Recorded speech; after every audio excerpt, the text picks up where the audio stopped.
양국 도합 28억의 인구는 왜 국경지대 근처에서 끊임없이 싸우는 걸까요? 시진핑 주석의 사진을 불태우고 중국 텔레비전 모형을 부수는 누구도 우리 영토에 1인치라도 넘보지 못할 것이라고 덧붙였습니다. 여러분 안녕하십니까? 인도와 중국 간 갈등이 골이 걷잡을 수 없이 깊어지고 있습니다. 지난 15일 밤 국경 분쟁지인 카슈미르 라다크 지역에서 난투극이 일어난 이후에 잠재적으로 핵 보유국인 양국 간 전쟁으로 확대될 우려까지 나오고 있습니다. 중국군과 인도군 600여 명은 지난 15일 밤 인도 북부 라다크 지역 분쟁지 가란 계곡에서 무력 충돌했으며 이로 인해 인도 군인 최소 20여 명이 목숨을 잃고 중국 측도 수십 명이 다쳤습니다. 이렇게 양국 도합 28억의 인구는 왜 국경지대 근처에서 끊임없이 싸우는 걸까요? 현재 중국과 인도의 국경선은 영국이 그은 것입니다. 1911년 중국에서 청 제국이 완전히 몰락하자 1913년 인도와 접해 있던 티베트가 독립을 선언했으며 영국은 이를 받아들여 1914년 인도와 티베트의 국경선을 확정하는 조약을 체결합니다. 티베트를 통해 남한 러시아를 견제할 계획이었던 것입니다. 이 국경선을 확정하면서 인도 티베트 국경선은 히말라야 산맥의 많은 부분이 인도로 넘어가게 됩니다. 중국은 이 국경선이 식민지 시대에 맺은 불평등 조약이라며 인정하지 않았고 반면 인도는 자국에 유리한 이 라인을 국경선으로 주장하고 있는 것입니다. 중국과 인도는 이 국경선 문제로 1962년 약 한 달간 전쟁까지 벌였으나 아직까지 국경선을 확정하지 못하고 있습니다. 3,488km에 이르는 실질 통제선을 사실상 국경으로 삼고 있어서 14억 3,700만 명 인구의 중국과 13억 6,600만 명의 인도가 맞붙는 것입니다. 중국과 인도 양국은 책임을 상대에게 돌리고 있지만 숨진 인도군 병사가 처참하게 숨지고 이들의 시신이 고향에 돌아오면서 인도 여론이 들끓고 있습니다.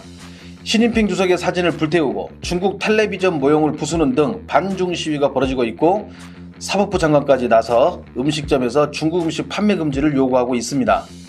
모디 인도 총리는 이번 사태와 관련 TV 연설에서 이번 충돌로 인도군이 숨진 점에 대해 인도 전 국민이 상처를 입었으며 화가 난 상황이라고 말했고 군인 20명이 희생됐지만 우리의 조국을 위협하는 이들에게 교훈을 줬다며 인도는 능력을 갖추고 있기 때문에 누구도 우리 영토에 1인치라도 넘보지 못할 것이라고 덧붙였습니다. 현재 인도군은 국경지대 병력을 증파하는 등 비상경기에 돌입한 상태입니다.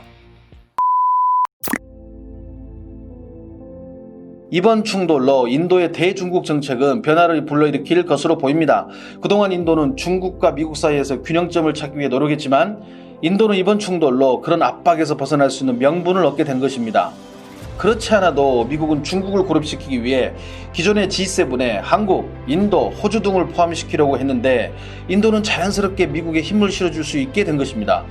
또한 미국의 고립 전략의 일환인 인도 태평양 전략에 참여할 수도 있으며 만약 이렇게 되면 남중국해에서 중국의 군사적 영향력이 상당히 제한될 수밖에 없습니다. 문제는 이런 중국의 걱정이 현실로 일어나고 있다는 점입니다. 인도는 중국을 견제하기 위해 미국과 관계 강화에 나섰습니다. 우선 국영통신사 BSNL의 통신망 구축 등의 화웨이나 ZTE 같은 중국 기업 제품 사용을 금지하도록 할 방침이며 조달 분야에서도 중국 업체 배제 방안을 검토 중인 것으로 알려졌습니다. 지난해 5월부터 미국은 화웨이와 ZTE에 대한 제재를 가하며 전 세계의 동참을 호소했는데 이와 괴를 같이 한다고 보면 됩니다. 특히 인도 철도부 소유의 한 물류회사는 업무 개선이 덜이라며 6,200만 달러에 달하는 중국 기업과의 계약을 취소했습니다. 결국 가만히 두면 미국도 중국도 그 어느 편도 들지 않고 가만히 중간자의 입장을 취할 인도를 중국이 자극함으로써 인도는 바로 중국에 등을 돌리고 미국을 바라보게 된 것입니다. 이뿐만이 아닙니다. 인도는 이번에 단단히 화가 난 모양새입니다. 국경 지역으로 군 부대를 전진 배치하고 있는데 이렇게 분쟁 지역에서 갈등이 지속된다면 중국과 인도 모두 화력으로 맞붙어야 하는데 지상에서 붙을 가능성이 가장 큰 것은 바로 포가 됩니다. 인도는 특히 중국, 파키스탄과 국경을 둘러싸고 끊임없이 마찰이 일어나고 있어 포병의 힘이 절실히 필요한 상태입니다. 인도가 믿는 구석은 바로 한국의 K9 자주포입니다. 한국은 이미 인도에 K9 자주포를 100대를 수출한 바가 있으며 인도는 2018년 말 인도받은 K9 자주포 10문이 인도와 파키스탄 간 실전에서 탁월한 능력을 발휘한 영향으로 K9 자주포를 현지에 맞게 개량한 K9 바지라 자주포 41문을 몇 달 앞당겨 인도받아 실전 배치하기도 했습니다. 저희 영상에서도 K9 자주포를 다룬 바가 있습니다.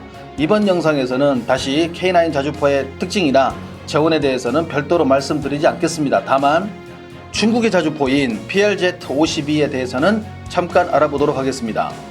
중국의 PLZ-52는 PLZ-45 구경장을 52 구경장으로 교체하고 각종 개량을 적용한 신형 자주포입니다. 중국은 이 자주포가 분당 8에서 10발을 발사한다고 주장합니다.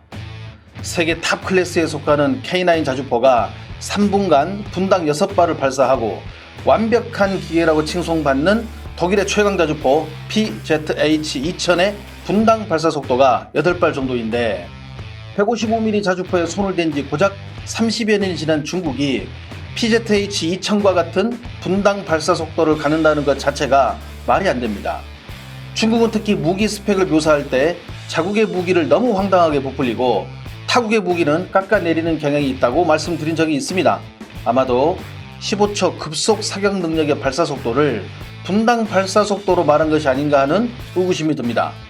그리고 K9 자주포가 사거리가 40km에 이르는데 중국은 PLZ-52가 50km에 이른다고 말합니다. 아마도 특수 사거리 연장탄을 사용하여 그 정도 사거리를 확보한 것으로 보입니다. 심지어 한 전문가는 PLZ-52가 사거리가 100km에 이르러 한국의 K9을 압도한다고 보도한 적이 있는데요.